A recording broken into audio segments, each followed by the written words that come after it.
Hey, what's up everybody? Welcome to Gaming on Board. Tonight we're going to be looking at a simple tile placement game. So if you like Carcassonne, you might like this because it's like Carcassonne but without all the strategy.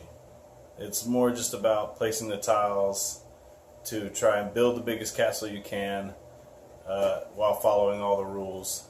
And did I mention you can tear the castle apart and put it back together however you want, whenever you want? Yeah. So we're looking at Castles of Caladale. This was designed by David Wilkinson and published by Renegade Games. Let's go down to the table, see what's in the box, see how it plays, and I'll give you some of my thoughts on this one as I go through the components. Of Caladale. You know, the artwork's type artwork. But it's not bad or anything, it's just, you know. Maybe this is a kid's game. Yeah, 8 and up. 30 minutes, 1 to 4 players. That's actually the reason I got it, because it had solo mode. And it gives you a little backstory there. And this is like a partially finished castle here. So let's cut it open. See what's inside.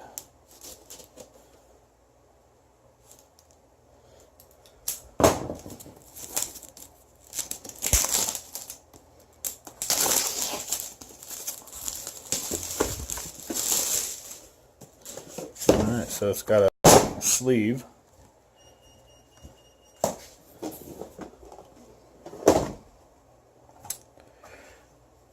Got some artwork on all sides. Here's the rule book, same as the cover. It's got an overview, some different variants. There's a speed variant, components, standard game setup, standard gameplay, castle construction rules. See all these rules? A through G, all these little figures and stuff. I don't know. Some examples, that's good to give examples. Wild tiles, how to score the game, speed variant setup, speed variant gameplay, solo mode, reference of different tiles, the legend of Caladale, so it gives you like just tons of flavor, which is cool. I mean, it tells you the whole story, so you could read this to your kids. Rebuild. It was quiet, so very quiet. Where's the wind? Robbie thought in a dream. Robbie sat up on the edge. Atticus thought for a moment. So it must be telling you why you can rebuild it, I guess, because I don't know, maybe it's magical. Alright, so you've got these 4 grass areas. So everybody starts out with a grass area, and this is the base of your castle. And I'm guessing, yeah, it's like up on a hill. So in the game, you know, you're trying to get your whole castle surrounded by sky. So obviously it's up on a hill. This is the base of the top of the hill. I guess you could use either side if you want some cool little artwork at the bottom there. That's kind of cool. Each of them has a different little animal. There's like fairies and dwarves and wizards and something else. Or you can play the side that just says Castles of Caladale. I mean, they've got some cool little details in here. Alright, so you'll have your base there. Alright, then each person has their own little meeple. So you got fairies and wizards and gnomes and something else. And that's used for scoring. So this is the tile board. It's kind of thin to be this big of a board. You know, this is where all the tiles will go that you're drafting from. I mean, you're taking one at a time on your turn, and then on the back you've got the score counter, so you'll put your little person on here while you're adding up your score, and then you can look and see who won the game. It's got scoring instructions, tiebreaker rules. So this will be out on the table during the game. you got a timer. So once the last tile is taken from the board, everybody has 30 seconds to rearrange and use any tiles they haven't used yet. And that's also used during the speed variant. Alright, and then we've got tons of tiles. And this one must just be an extra one. Oh, okay. They just used it to put all their social media stuff on here. That's a cool idea. It's got some cool artwork. I really do like that dragon. But anyway, these are the different tiles. So you've got stone, and then they're calling this material Tudor. Maybe I just don't understand. Or I don't know what Tudor is. I know what Tudor is in Magic. So there's some more stone. And then these are the wild tiles, so you can add this to anywhere on your castle that needs like an end cap to finish it off and have a sky background. And this can line up to any material. Normally, you have to match material to material, so Tudor would have to go against another Tudor piece, and wood would have to go against another wood piece, and stone with stone. And you all have different starting tiles, so when you're playing 4 players, you get 2 different materials on your starting tile. And they got some pretty cool little artwork there on the tiles too, but see, that's only for 4 players. But if you're not playing 4 players, then you'll have one type of material to start out with. That's cool. Look, it's a little dog there, and there it's a boy. I don't know. So then you've got all these different tile pieces to build your castle.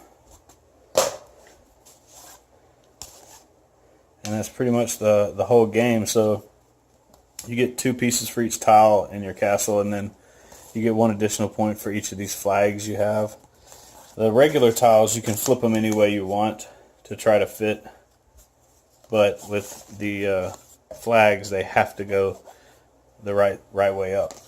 So basically, during the game, if we were playing solo mode, you could choose the single material side or the double material side.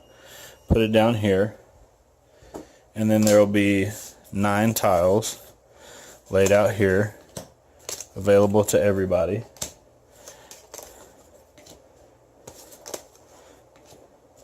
And you would choose one on your turn, and you would add it to your castle.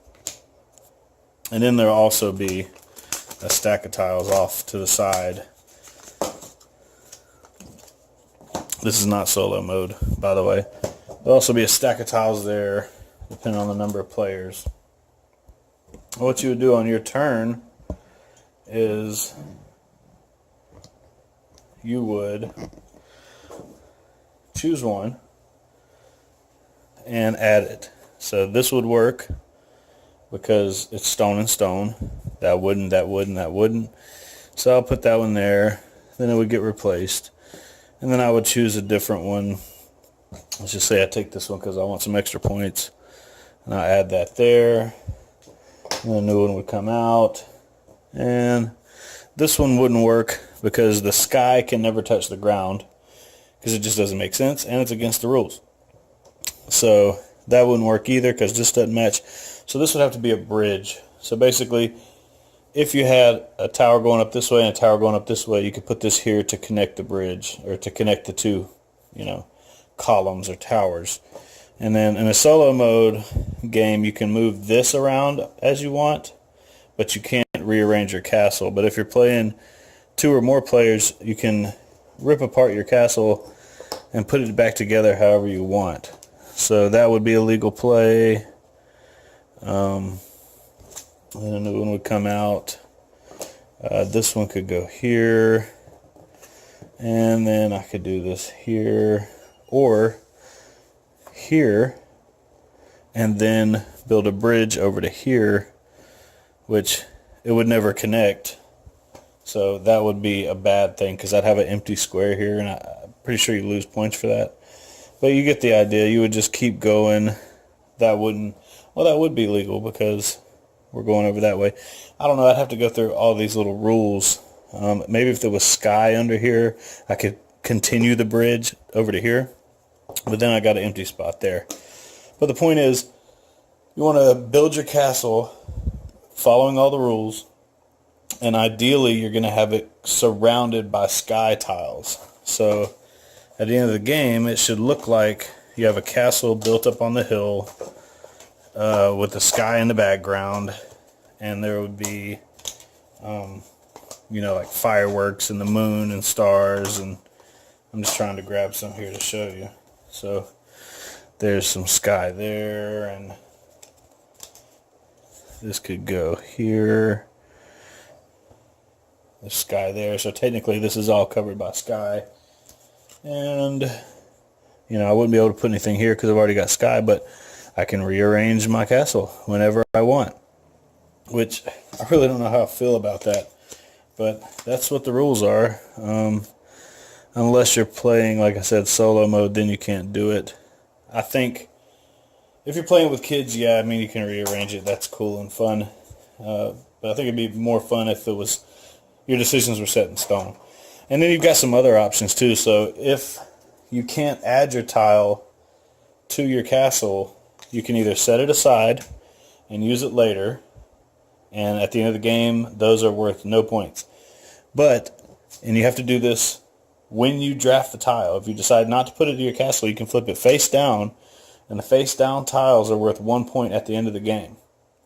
So that is a cool little decision-making thing. Like, do I want to take one extra point or put it off to the side and risk not being able to add it ever? But with the ability to bust the castle apart and put it all back together, there's a good chance you can, which is another reason I really don't like that. That should have been a variant. That shouldn't have been in the core rules, in my opinion. A variant should have been, if you're playing with children, you can tear it apart and rebuild it all you want. Or if they gave you some way to earn some type of token, and then you can use that token to swap out X number of pieces, that would have been really cool. But just having it in the base rules, I don't really like that, and I probably never play that way. But I do like in the solo variant, you can't do that. You can only move this around. So if I move this over here, this would be illegal because the sky can't touch the grass. So I keep going this way. Then at the end of the game, flip this over and you look here. So you would get 2 points per tile in your castle, except for the wild tiles. And I showed you the wild tiles. They could be anything. They just have to be on the end cap. 2 bonus points for a complete sky all the way around. 1 point per tower. These are the towers with the flags. Then 1 point for each flipped face down tile. That's what I was telling you. And you have to choose when you draft it to do that. Subtract 2 points for an out of focus camera. No.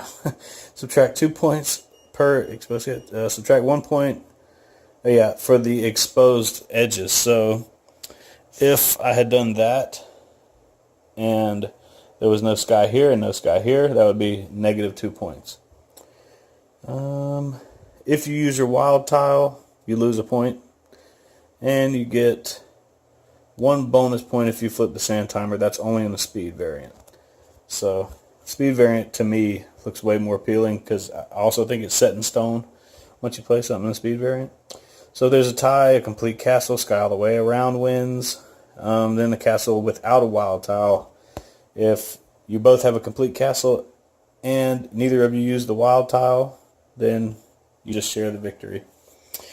So that's everything that's in the box for Castles of Caladale. That's how to play Castles of Caladale. And you have my opinion of the game. The artwork is cool. I can see how it'd be a nice, relaxing, simple tile laying game. But I just like to have a little more depth to it, and a little more purpose in your turns, or something to increase the tension.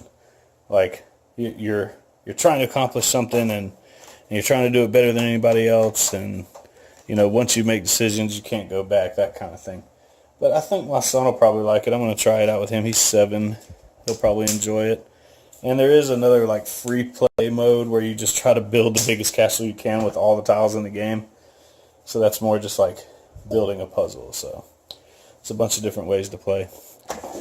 So that was Castles of Caladale. I hope you enjoyed this video. And please like, comment, and subscribe. You can also check out gamingonboard.com. We have all of our videos there. And we are on Facebook and Instagram. Just search @GamingOnBoard. And as always, thank you for watching, and play all the games.